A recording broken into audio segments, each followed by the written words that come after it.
Welcome to the studio at That Nerd Show. I am Marcus Blake, and it is my great pleasure to introduce Sean Patrick Flanery. We are talking about his latest film, Nefarious. And if you don't know who he is and you're our audience, this is Mr. Young Indiana Jones himself and Connor McManus from the Boondock Saints, which we are also huge fans of. So, again, it's a great pleasure to be speaking with you. I just want to jump in and talk about this movie. This has got to be the most psychotic role you have ever played. It was brilliant. I enjoyed it immensely. How did this role come to you? What drew you to wanting to play a serial killer on death row who's possessed by a demon? You know, I don't think there's any, valor in the defeat of an unworthy opponent. And the same thing with acting jobs. I like things that kind of scare me. I want to not just hit a home run from a slow ball straight over the plate. I want to hit a home run for something tight and inside. And Right. man, this script was, to me, these are the scripts that you're shooting for whenever you move out to LA to become an actor. And Right. they're few and far between. 9 times out of 10, these roles go to, big A-list names. And it's rare to have an opportunity to do something like that. To me, it's not something you pass on, man. It's Right. like a script like this.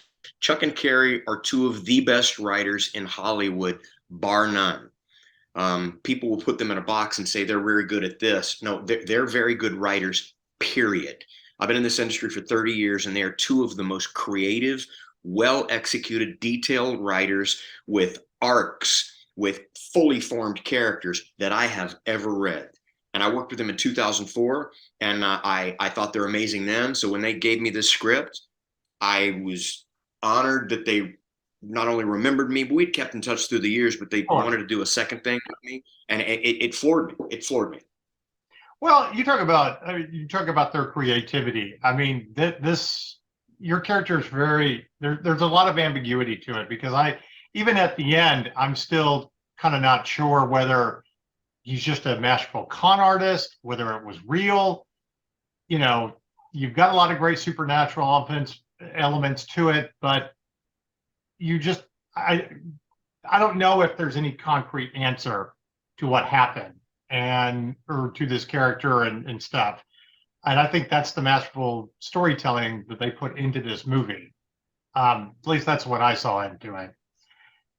Now, I do want to ask,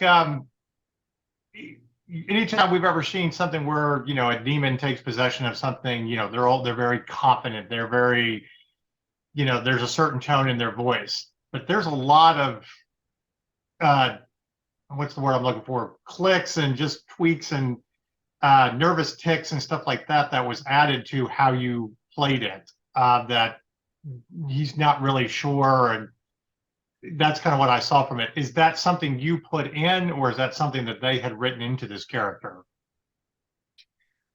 Well, it wasn't on the page, but they're such amazing writers. When you read a book, every individual person envisions the person walking into the room. When they say Right. the most beautiful girl in the world walked into the room, if you love blonde, she's blonde. If you love brunette, Sure. she's brunette. And so certainly when I read the story, all these images popped up into my head. He looked a certain way, his face moved a certain way. Both the Edward and the Nefarious character. And I'm not big on doing it before we start shooting. My preparation kind of takes place in reading the script and thinking about it and making Right. decisions based on what I see when I read it. And when I pitched them the idea of what I wanted to do, they said, well, we were thinking it a little bit differently, but why don't you go ahead and do that on the first couple of takes and we'll see if it works. And that was the last time we talked about it. Then we shot the whole film and we never really talked about it again. So I think they were pleased with it. I hope it's believable, but they wrote an amazing character, both Sure. with Edward and Nefarious, that for me left no stone unturned. It Right. didn't talk specifically about how he walked or what his face was doing, but it spoke about the lines carried so much emotion. That's up to me to say, with that emotion, what does the person look like when that emotion is bobbing Right. around their head? And that's my interpretation. And I hope it Oh worked. no, it was amazing. Again, I mean, when you've seen things on screen before, they demons kind of come out very confident, big, and not to say that Nefarious isn't, but the ticks that kind of as you're going in and out of Edward and Nefarious, I think there's a subtlety to it that kind of humanizes a little bit more. Um, also makes you afraid of it a little bit more, and makes you question whether this is really happening. And again, when they bring up in the film, about multiple personalities, and you kind of think, well, maybe it's that, and then you're thinking this is a little bit like primal fear, you know, which I saw a lot of comparisons to that as well. So again, I mean, I get to the end of the film, and I'm still, I mean, I believe it is, um, but again, I could also see that it's just a masterful con job more than anything else. Um, the physicality that goes into playing a character like this, the movement, the pain and stuff like that. Is that something that was in the script, or something that you also kind of added when it came to breaking limbs and putting them back together? Breaking the finger was and the wrist was in the script, but I had to do it. Now, luckily, I'm pretty flexible and I can do some pretty wacky things with my body. But yeah, I mean, the finger break was written in the script. That's not nothing that I improvised or came up with Okay. on the day. That's all in there, Um, do you think it's more fun to play a villain than it is a hero? without question.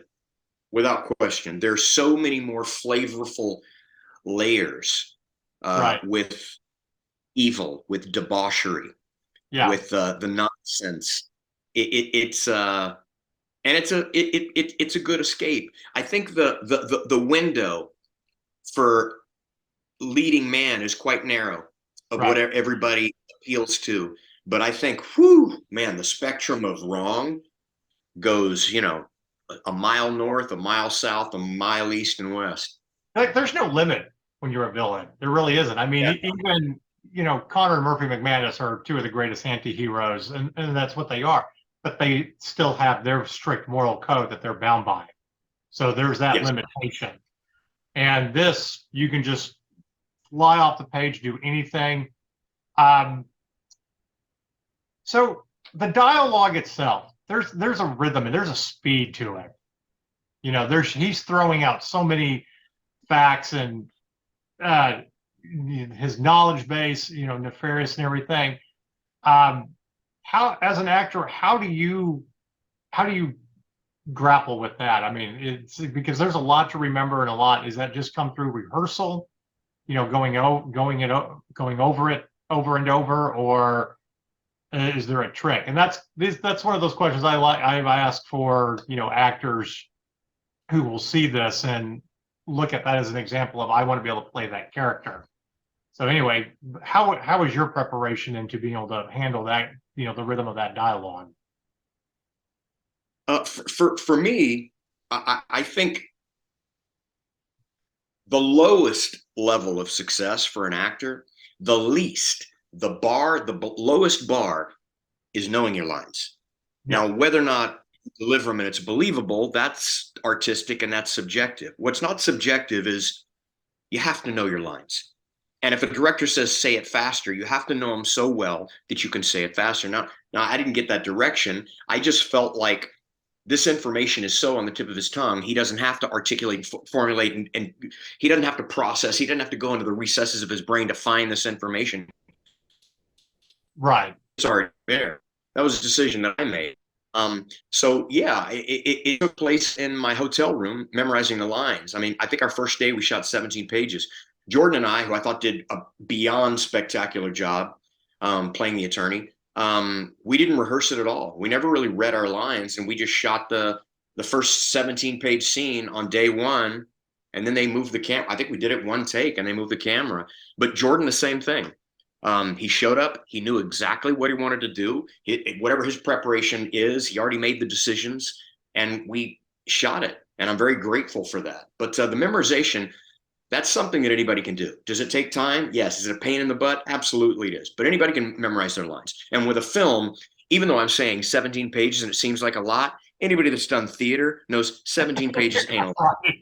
Yeah. So any actor can do 17 lines. When I work with an actor that's got poster boards up with lines, I think, get out of here, dude. Fired. Theater You is can't even memorize your lines. God. theater is the great test for any actor because you have to know it every day for every performance. Yep.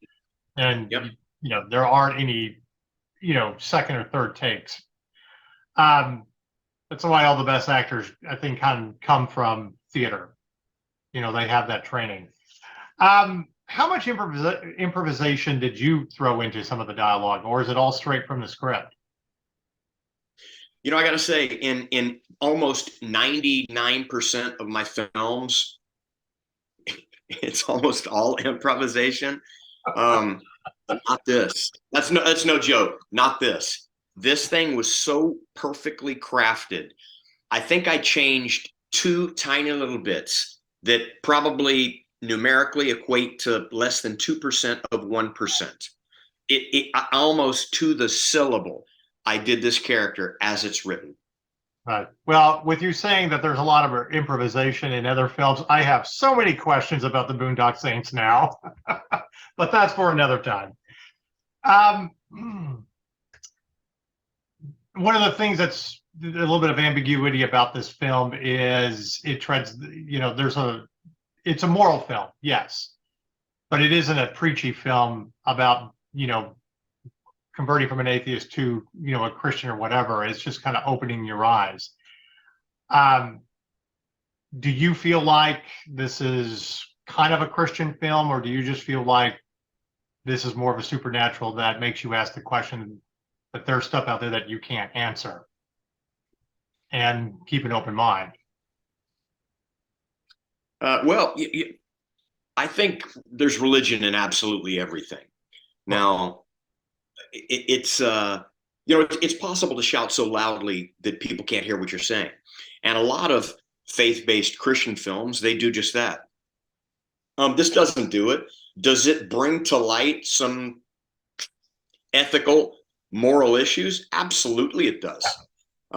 As should every story with an antagonist, a protagonist, and you have moral dilemmas. But no, I don't think there is some outline of we need to get this through, we need to get this through, Right. we need to get this through. It's I think this film, although it does address some moral issues, ethical issues, deals with character and values and integrity and all the other things, it doesn't first and foremost, it's a story. It is a well executed film at the highest level. This could have been a $50 million Paramount film, and the writers could have been paid $10 million to write this script, and it would not have been better. I mean, I think the film, I'm proud of it. I think the film stands on its own, not in any genre, but as a film, period. And I think that's down to Chuck and Carrie. Those guys are amazing at what they do.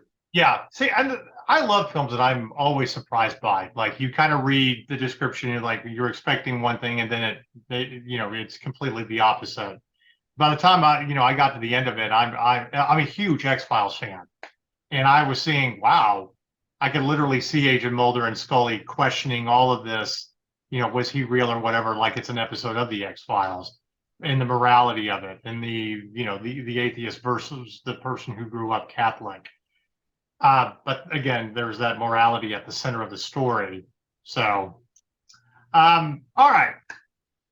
We've got one last question, but I do want to ask this real quick. I would be remiss if I didn't ask, when are we going to see Boondock Saint 3? Can you give me an update?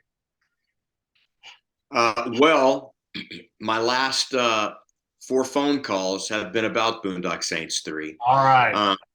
I can tell you there are strides in that direction. Okay. It could possibly happen. Certainly, there are forces moving in that direction. I'll leave it at that. I can't Okay, confirm nor deny. I know all the spoilers and everything, but had to get something out of it because we are eagerly waiting for it. And since next year I is the appreciate it. 25th anniversary of the first one, so all right, so we come to our superhero question, so to speak. This is something that we love to ask every filmmaker. So here you go. If you could have a superpower or a weapon of choice from within the nerd universe to fight the forces of evil, what would you choose? Influence. I would choose influence. If I can convince the world to act at my will, I don't need weapons. I don't need to be able to fly. I don't need 3D vision. Influence. That's the most powerful thing known to man. That's a great one.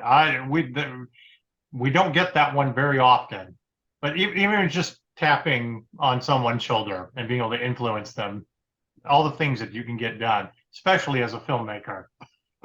Yeah, yeah. I know Yeah. it's not as cool as like X-ray vision or No. laser instead of a sharp Selman, Right. but But no, I think it would be quite effective. again, yes, absolutely. Well, as I said, it was a very wonderful film. I was pleasantly surprised by it, and you did an amazing job. I couldn't take my eyes off of you and your performance throughout the entire thing, especially as you broke down as Edward, before he's being put to death, and just that innocence and weakness and humility within him, and then knowing that he couldn't control anything. Um, so thank you very much for interviewing with us today and taking your time out. I'm sorry we missed the red carpet, but again, thank you very much for this. And we hope to be interviewing you again in the future for Boondock Saints 3 and anything else that you're going to be putting out. So we can't wait. I appreciate it. Thank you very much.